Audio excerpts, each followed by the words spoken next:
ഞാനും നിങ്ങളും ജീവിതത്തിൽ എപ്പോഴും ബെസ്റ്റ് ആകണമെന്ന് ആഗ്രഹിക്കുന്നു.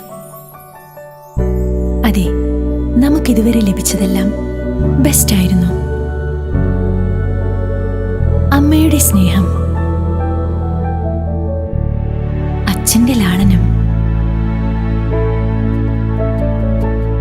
അറിവ് പകർന്ന അധ്യാപകർ, മനസ്സറിയുന്ന കൂട്ടുകാർ,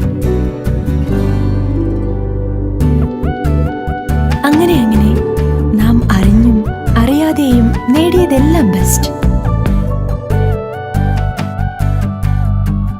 നമ്മൾ അണിയുന്ന വസ്ത്രങ്ങൾ, ആഭരണങ്ങൾ നിലമ്പൂരിന്റെ സ്വന്തം മഹാറാണിയിൽ നിന്നാകുമ്പോൾ അതല്ലേ ബെസ്റ്റ്. സുവർണ പാരമ്പര്യത്തിൻ പട്ടിൻ തിളക്കം, മഹാറാണി സിൽക്സ്.